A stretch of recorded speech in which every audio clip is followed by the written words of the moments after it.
Sampah tumbuh dengan cepat. Plastik dengan sangat mudah mendapat kepercayaan manusia. 5 menit pemakaian untuk ratusan tahun penguraiannya. Merayap dalam tanah hingga menjadikannya bom waktu. Laman Kementerian Lingkungan Hidup dan Kehutanan menyampaikan jumlah timbunan sampah nasional tahun 2022 mencapai 68,7 juta ton. Dari ton-ton sampah itu, sekitar 41,7% berupa sampah organik yang bersumber dari rumah tangga. Sementara sebanyak 65,83% sampah di Indonesia masih diangkut dan dibuang ke tempat pembuangan akhir. Provinsi Jawa Barat pada tahun 2022 menjadi penghasil sampah tertinggi ketiga, yakni mencapai 4,9 juta ton timbunan sampah. Sampah-sampah itu sudah begitu banyak di satu kota. Lantas, berapa banyak penghuninya di bumi ini? Sampah-sampah begitu nomaden, selalu dikira menghilang, padahal hanya berpindah-pindah tangan. Disinilah tempat pembuangan akhir Galuga menjadi tempat tongkrongan sampah domestik Bogor dengan berbagai ragam. Ada sampah organik atau sampah rumah tangga, plastik, botol kemasan, fashion, hingga jenis-jenis sampah lainnya. Tempat ini bagaikan tong sampah massa yang menjadi saksi mata yang paling jujur atas apa yang manusia konsumsi. Apa saja yang menjadi pembelian terbanyak? Seberapa cepat rataan tanah perlahan meninggi? Sejauh mata memandang, gunungan sampah ini juga menjadi sumber makan dan hidup masyarakat di sekitar TPA Galuga. Tempat ini bagaikan sarang lebah yang tidak henti bergerak. Hiruk-pikuk panas atau hujan, berderet 280 armada truk mengangkut sampah datang bergantian. Mengangkut setidaknya 500-700 ton sampah per harinya. Sampah tidak bisa terus-menerus masuk ke TPA ataupun TPS yang memiliki keterbatasan daya tampung. Kini situasinya juga semakin rumit karena sebagian besar TPA di Indonesia hampir mencapai kapasitas maksimal. TPA Galuga sendiri kini tersisa 11 hektar dari 31 hektar luas tanah untuk menampung sampah. Itu berarti hanya tersisa kurang lebih 30% kapasitas penampungan di TPA Galuga. Hal ini menjadi seruan keras akan sampah untuk mulainya diperlakukan dari sumbernya. Kurang lebihnya kisar di angka 700 sampai 1000 ton.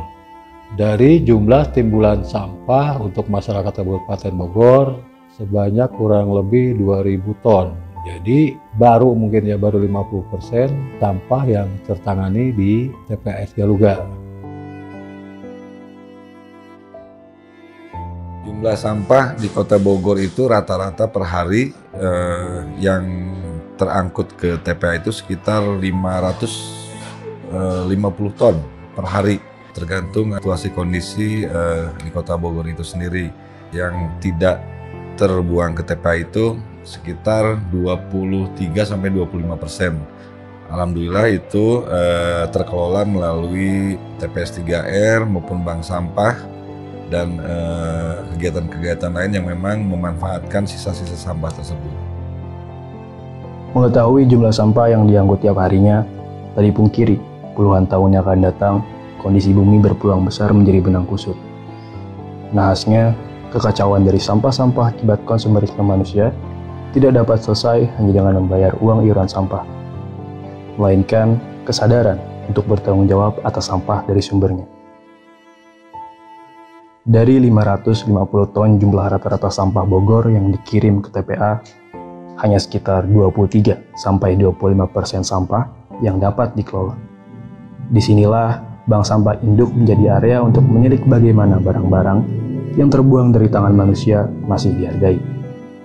Meraba-raba sampah yang terbuang itu apakah berdasarkan kebutuhan atau hanya lapar mata. Bank sampah mulai hadir di sudut-sudut rubrik masyarakat, membantu mengurangi jumlah pembuangan sampah ke TPA. Ada 36 jenis bahan yang diterima dan ditukarnya dengan sebuah insentif, mulai dari plastik, kertas, logam, hingga kaca. Pengelolaan sampahnya dimulai dari penjemputan dan penyimpanan di gudang, kemudian disortir sesuai jenis dan diantar ke pusat daur ulang.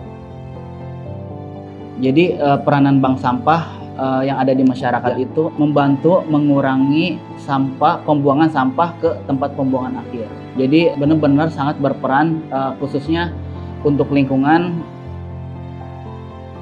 Sampah yang kita buang sehari-hari ke TPA Galungga itu kurang lebih 70%-nya itu sampah organik.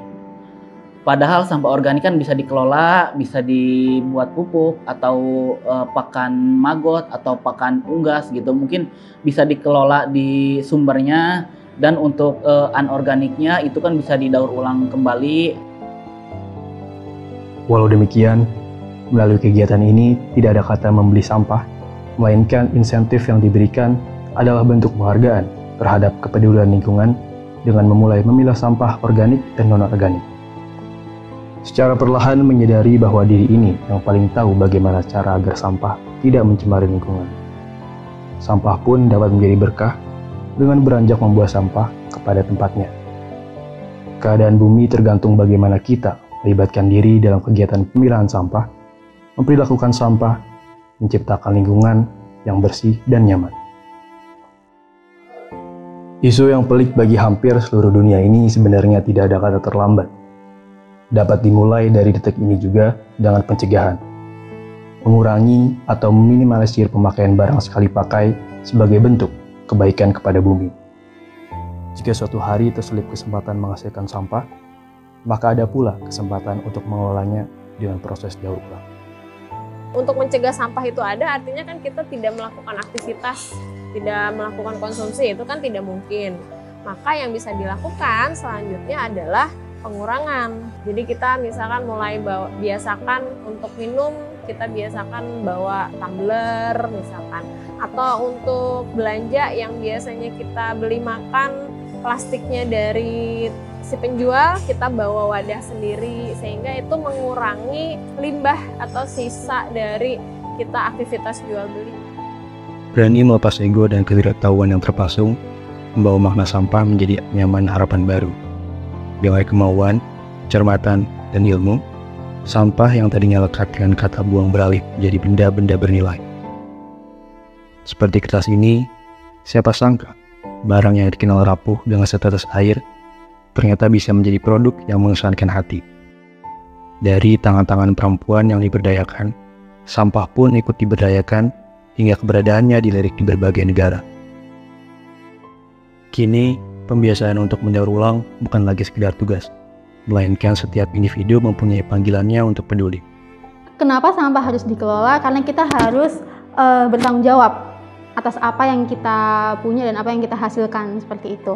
Kalau misalkan kita tidak bisa mendaur ulang atau kita tidak bisa memanfaatkan untuk menjadi hal yang lebih baik selanjutnya, mungkin kita juga bisa beralih dengan meminimalis waste yang akan kita hasilkan.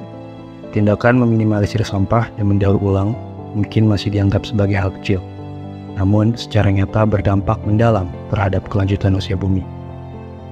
Bebas sampah adalah mimpi bumi, rumah kita. Selama sampah masih dibuang sembarangan, mereka tidak akan pernah usai bercerita, perlahan untuk menghargai dan merawat semua produk yang sampai di tangan kita. Jika bukan sekarang, lantas kapan lagi? Jika bukan kita, lantas siapa lagi?